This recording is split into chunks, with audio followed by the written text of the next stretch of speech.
What? What are you watching me for? What can I say that several other reviewers haven't? Just go watch it. It's freaking amazing. I'll wait here for you. It's not like I can go anywhere being stuck in a YouTube video. Seriously? You're still here? God, you're just gonna make my job that much harder, huh? Alright, let's talk.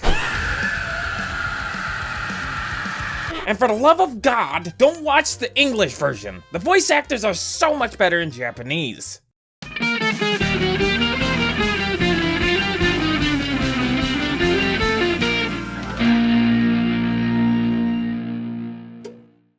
Aggretsuko is a Japanese anime, though far different from the Shonen Jump style. It comes from the same company that created Hello Kitty, Sanrio Studios. The show began as 1-minute animated shorts that started back in April 2016. These, like the later full series, reflected the daily life of Aggretsuko, an anthropomorphic red panda living in a modern-day setting as an accountant. Both series were directed by Wright, who brings many of the stories back from the mini-show. However, there was a lot of tweaking done to them, fleshing them out for a longer running time and introducing the characters properly. The story revolves around Aggretsuko's problems being a small cog in a big business, which entails chauvinistic bosses, abusive employees, and financial debt. However, she keeps a big secret. After the day is done, she goes off and screams death metal to deal with her stress. When not raging out, she's a mild-mannered, polite, and overall sweet girl, trying to do what she thinks is right. That doesn't mean she don't have her own faults though. Let's see. Aggretsuko doesn't take help when she should,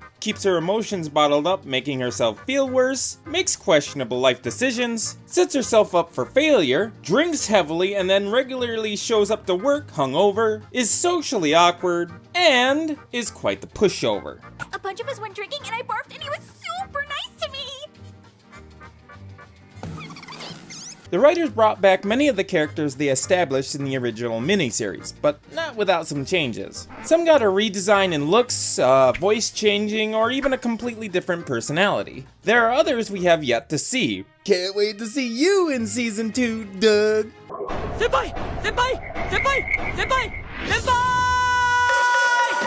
As for the show itself, it's pretty funny. The over-the-top reactions can get a laugh or two, but there's a lot of subtle details that really nails the humor home. The cast really does a great job supporting the main character, playing up her strengths and faults for both humor and drama. Their animal nature allows them to take the humor in a different direction too. And you gotta love those BoJack Horseman levels of pun. The drama is good as well. I get invested in not only Aggretsuko, but the other side characters too. One strength of the show is that all her actions have consequences in her world. Even things that are played off as a one-time joke come back to haunt her later on in the season, building up that aforementioned drama. Again, like BoJack Horseman, but a lot less self-destructive behavior. As you get deeper into the show, you start feeling for the cast, and then realize that the writers had just pulled a fast one on you.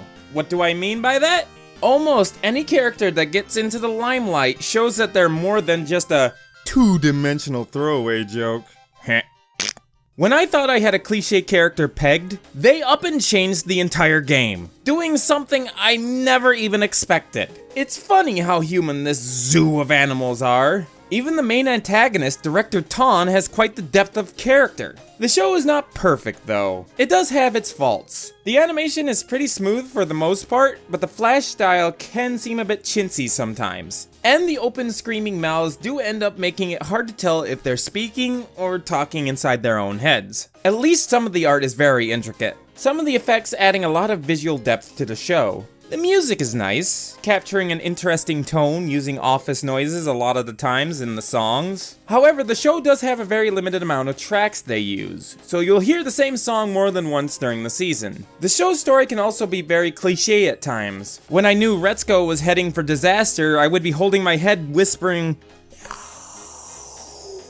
The most daunting problem is its world building, as we only see a few spots in this city. Heck, they'd never even mention the name of the town it takes place in. The writers solely rely on the Japan setting, which is okay so long as you understand the influences of Western culture on Japan, and how office life works. I believe they had a limited amount of time and wanted to focus more on Aggretsuko and the people in her life, more than building up her surroundings. Or maybe people from Japan just can recognize this town instantly, just like how Americans recognize New York City instantly. These problems don't reflect negatively on the show that much, and I enjoyed my time watching the show. It's funny, witty, and has good character development, and is a great satire of office life. Each episode is only about 15 minutes long, so it's a great show to binge watch on a single night. I give it an 8 out of 10 because its strengths outweigh its weaknesses. And be prepared for Season 2, which was recently confirmed during the 2018 Anime Expo. The best part being they're bringing back both the director and the writers from Season 1. It hasn't been announced when it's airing, but you can be sure I'll be there when it does.